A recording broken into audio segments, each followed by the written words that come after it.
Yo, yo, yo. Welcome to the North Shore 9 podcast presented by FanDuel. This is Anthony DiNardo. You are Jim Rosati. Here's our day one winter meetings recap. Fellas, it was a good day. It was a productive day for us. But it was also, I think, a pretty good day for the Pirates, relatively speaking. Yeah, I mean, they didn't really do anything. Right. But I guess they didn't mess anything up. They didn't mess anything up. Right? I mean, but they had Cherington speaks. We got some information from him. Don Kelly spoke as well. Got some information from him. And we heard, of course, so we talked about on Bucko Brew this morning about the 4-year, $100+ million, it sounds like, for the Kyle Schwarber contract that was offered. And then again, just some like good vibes from the winter meeting. So again, it was a productive day for us and for the Pirates. They're here, and you're hearing that they're working diligently. I'll say this: like the Kyle Schwarber news came out last night, and really all day today, all last night, like that's kind of been the talk of everyone. Like everyone that we've been seeing, we've been bumping into, we've been meeting. Like I mean, the first thing that everyone asks is, Buccos, they're gonna get Schwarber. Like that's the question that everybody's asking right now. So I mean, day one, the Pirates have been kind of a main character of winter meetings so far. Not really a whole lot has happened across the board. So just the quote unquote noise that's coming from the Pirates camp is a storyline of the day. Right. And like, let's be real too. It's not like anything's happening anywhere else, right? Relatively speaking, the winter meetings are slow in terms of action being happened for everybody, but it is day one. Tomorrow they'll have the draft selection. Day 3, they have the Rule 5 draft. I mean, there's been moments in time that the winter meetings are a dud, but then you saw like a plethora of deals happen right afterwards. You know, we talk about the GM meetings. These are where things start, right, with traction. The winter meetings, maybe capitalize and finish it, or it's like continuation, and then thereafter you see like the deals happen. And like Ben said today, I don't know if it's gonna be one day, I don't know if it's gonna be 2 days or 3 days, but we're going to do something, you know, within this offseason. But then, yeah, going back to the Schwarber thing, I mean, the contract is offered. You hear that the Phillies are apart, and then there's the Reds that are willing to, you know, make a move on him. We don't know what that's going to be as well. So there's definitely certainly like action on him. I guess the Pirates, so far what we sound like, are the first to strike and like an offer being made, though. Yeah, that's what we're hearing is, the first team to make an offer. It's a legitimate offer. I mean, it's a 4-year deal, over $100 million, reported by Ken Rosenthal. I also want to go ahead and say that Ken said today he doesn't expect the Pirates to actually win the Schwarber's sweepstakes, right? But they are in it right now. But yeah, it would be a bummer to just come up short. I think the Pirates it would do them wonders to go ahead and like make that splash. I think 4 years isn't gonna get it done for Schwarber. I think you're ultimately gonna have to offer at least a 5th year on him. But yeah, we'll see how it goes. I don't expect the Pirates to sign Kyle Schwarber. But I'll say this, like, we're going back to what Ben said. There is a sentiment that I'm sensing where, like, we've been hearing all this stuff all off season, but like urgency has been key to them. Like, urgency is a real thing that they are striving for right now. They are aiming to make this team a playoff contender next year. Now it's just a matter of if they could do it. Right. Yeah. I do agree. And again, like, you have to understand there's been a lot of talk. Usually where there's smoke, there's some fire. And they talk about urgency. Travis Williams talk about urgency. You're hearing from Ben Cherington. You know, I keep mentioning how like the net's being casted very wide. They're on every hitter more or less. It seems like, I mean, they're not picky. They know they need to improve. They know they need to do it on hitting, and they're out there attacking all the hitting that's there. Right. I think Ben Cherington had a quote today, more or less, that like you can have like you go after 100 things, you need to land on 3 or 5. You know, that's kind of, I think, like the Pirates' approach right now is like, we're in on everybody. If you can hit and you're a productive hitter, we're in on you. We need 3 or 5 of you, and 3 or 5 has to stick. That's their mindset, more or less, right? So I think you're right. They're urgent in the sense that they want to get someone. They've identified a lot of pieces, and right now they're just working on who's going to get here. Seems like the first one right now is being talked about is Kyle Schwarber. Yep. But as I said, overall, I am getting the sense that I'm getting a different sense this offseason than I have from previous off seasons. Again, like, now that we're here, we're talking to people. I'm not saying it's going to happen because they still have to actually do it. But I do get the sense that the Pirates really are going all in right now. And by all in, I mean like their goal is to go to the playoffs in 2026, and they're going to try to do everything they can to accomplish that. Whereas the previous 2 winter meetings we've been to, that like there was always like, hey, we need to get better. We're trying to get better. But like the urgency that you're hearing from some of the folks now is just way more than what we've heard ever during this administration. So I'm not saying that it's going to happen. Like you still got to show it to us, but I'm sensing that this offseason is different in their eyes. The thing that I will attach my name to and stamp it on is we don't know if the Pirates will get it done.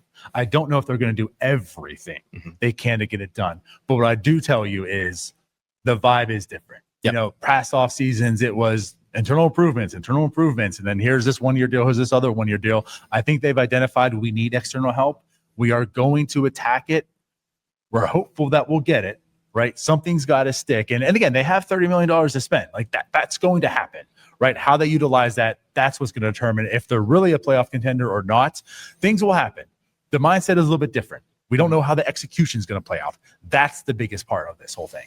Yeah. Another thing too, Cherington talked about the Garcia trade a little bit. One thing that we mentioned was, you know, in our eyes, at least in my eyes, it's like you can't really bank on this guy as being your left fielder. And it was encouraging to hear Ben say today that like this is just the first of many moves for them. This was a good baseball trade in their eyes. This wasn't a trade to address their left field situation. So that was, from everything that Ben said today, that was the biggest thing for me. Where I was worried. I was worried that they were going to come out of that trade saying we found our left fielder, and from what we're hearing, that is not the case. They are not done. Jhostynxon Garcia is a piece to this puzzle. He's the first piece to it, but he is not their answer to left field, which is encouraging to me because like, I was hoping they weren't just going to hang their hat on that deal and say we solved left field with a 22-year-old unproven bat. Right. And to go off of that, he also like identified and stated that, you know, there are a lot of things to like about him. Yes. He can play all 3 spots. You know, there you see the power. He's got everything. He played defense. He's got the power. He's got the hit, but there's a lot of weaknesses. There's things he needs to continue to develop. And we do believe that we can help continue that development and such. So again, like he spoke about it and also identified the issues he has to keep speaking about it. Like that he is a prospect. He's not the answer. He's not a proven impactful player right now. So it was nice to see that. They traded some depth from a place that they had a lot of depth to acquire a place of need that they needed, and it just worked out. But they still want to go out there and get bats. That's why they're in on all these hitters. So again, they are saying the correct things. They're talking what needs to be said, right? But they need to execute. That's the next step. We'll find out. Yeah, and just internally, like the cool thing about winter meetings is you kind of just bump into and run into a whole lot of people. So just like talking around, like the Pirates are fired up this offseason. They are fired up this offseason to go out there and put together a team that's going to go to the playoffs in 2026. So they're going to urgency is like the key word. They really are trying. Now again, like trying doesn't really matter. Like I said it on Bucko Brew, like. I don't care if you try, like you got to actually do it. So the first half is kind of done. They're trying. They understand they need to do something. Now it's just a matter of going out there and doing it. And I said, at least we're getting the sentiment that they are. Yeah. Yep. So Ben spoke. We talked about that. Don Kelly also spoke today.